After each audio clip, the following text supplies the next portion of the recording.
നമസ്കാരം. നക്ഷത്രഫലം 1200 ആണ്ട് കന്നിമാസം, അതായത് 2024 സെപ്റ്റംബർ 17 മുതൽ ഒക്ടോബർ 16 കൂടിയിട്ടുണ്ടാവുന്ന കന്നിമാസത്തിലെ നക്ഷത്രങ്ങളിലെ ഫലമാണ് പറയുന്നത്. ഓരോ കൂറനുസരിച്ചിട്ടാണ് നക്ഷത്രഫലം പറയുന്നത്. മേടക്കൂറ്, ഇടവക്കൂറ് തുടങ്ങി ഓരോ കൂറുകളിൽ വരുന്ന നക്ഷത്രങ്ങളുടെ ഫലങ്ങളാണ് പറയുന്നത്. ധനുക്കൂറ്: മൂലം, പൂരാടം, ഉത്രാടം, ആദ്യത്തെ പാദം, ഒന്നാം പാദം. ഇതാണ് ധനുക്കൂറുകാർ. ഇവരുടെ കന്നിമാസത്തിലെ ഫലം നോക്കാം.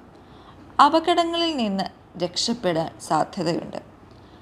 ആശൗചം അഥവാ പുല അതുമൂലം ക്ഷേത്രദർശനം മുടങ്ങേണ്ടി വരും. ഈ ക്ഷേത്രദർശനം ഒരു സാധാരണ ക്ഷേത്രദർശനമാകാനല്ല സാധ്യത. ഒരുപാട് നാളുകളായിട്ട് ഒരു തീർത്ഥയാത്ര പോലെ തന്നെ മനസ്സിൽ ഉദ്ദേശിച്ചിരുന്ന ഒരു ക്ഷേത്രദർശനം അല്ലെങ്കിൽ ദേവാലയ സന്ദർശനമായിരിക്കാം മുടങ്ങാൻ സാധ്യതയുള്ളത്. തസ്കര ഭയത്തിന് സാധ്യതയുണ്ട്. വിലപിടിപ്പുള്ള വസ്തുക്കൾ കവർച്ച ചെയ്യപ്പെടാം. നവീന വാഹനലബ്ധിക്ക് സാധ്യത കാണുന്നു. പ്രമാണങ്ങളിൽ ഒപ്പുവെക്കുക, അതുമൂലം ഗുണാനുഭവം ഉണ്ടാകുക, ഇവയ്ക്ക് സാധ്യതയുണ്ട്. അപകട വസ്തുക്കൾ അത് കൈമാറ്റം ചെയ്യുകയോ കൈവശം വയ്ക്കാതിരിക്കുകയോ ചെയ്യേണ്ടതാണ്.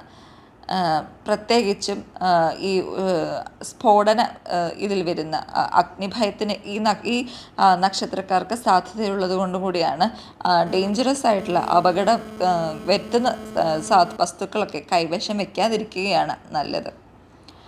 സൗന്ദര്യവർദ്ധനത്തിനായിട്ട് ഒരു നല്ല തുക ഇവർ ഈ മാസം ചെലവഴിക്കാൻ സാധ്യതയുണ്ട്. വാഗ്വാദങ്ങളിൽ ഇടപെട്ട് ദാമ്പത്യം തകരാറിലാവാതിരിക്കാൻ പ്രത്യേകം ശ്രദ്ധിക്കേണ്ടതാണ്. കുടുംബത്തിൽ പ്രായമായിട്ടുള്ള വ്യക്തികൾക്ക് രോഗഭയം, മരണഭയം എന്നിവ ഉണ്ടാവുകയും അവർക്ക് ആ ഒരു ഇതിനുമായിട്ട് ബന്ധപ്പെട്ടിട്ട് ആശുപത്രിവാസം വേണ്ടി വരികയും ചെയ്യും. അന്യരെ സഹായിച്ച് സ്വന്തം കടം വരുത്തി വയ്ക്കാൻ ഒരു സാധ്യത കാണുന്നതിനാൽ അന്യരെ സഹായിച്ചിട്ട് സ്വന്തം നില അപകടത്തിലാവാതെ ശ്രദ്ധിക്കേണ്ടതാണ് കേട്ടോ. കൃത്യനിഷ്ഠ പാലിക്കുവാൻ കഴിയാത്ത അവസ്ഥ ഉണ്ടാകും. അത് പലപ്പോഴും മറ്റുള്ളവരുടെ കാര്യത്തിൽ ഇടപെട്ടിട്ട് അവനവൻ്റെ സമയം കളഞ്ഞു കുളിക്കുന്നത് കൊണ്ടാണ്. അതിനാൽ തന്നെ മറ്റുള്ളവരുടെ കാര്യത്തിന് ഇടപെടാം, അവരെ സഹായിക്കാം, പക്ഷേ അവനവൻ്റെ നില തടസ്സപ്പെടുത്തിക്കൊണ്ടാകരുത് ഒരിക്കലും. അതിനാൽ തന്നെ ഗുണദോഷ സമ്മിശ്രമായിട്ടുള്ള ഒരു മാസമാണ് ധനുക്കൂറുകാർക്ക് കന്നിമാസം എന്ന് പറയാതെ വയ്യ. ഈശ്വരഭജനം നന്നായി നടത്തുക. ഗ്രഹപ്പകർച്ച: 1200 ആണ്ട് ചിങ്ങമാസം 31 ഉദയാൽപരം 33 നാഴിക 33 വിനാഴികയ്ക്ക്, അതായത് രാത്രി 7:43 ചതയം നക്ഷത്രം കുംഭക്കൂറിൽ കന്നിസംക്രമം.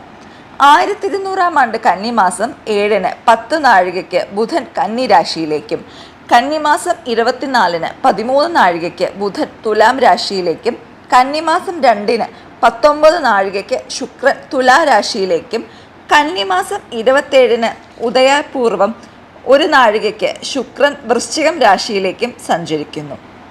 1200 ആണ്ട് കന്നിമാസം 10 രാത്രി 1:11 അത്തം ഞാറ്റുവേലയും, കന്നിമാസം 24 പകൽ 2:07 ചിത്തിര ഞാറ്റുവേലയും ആരംഭിക്കുന്നതാണ്.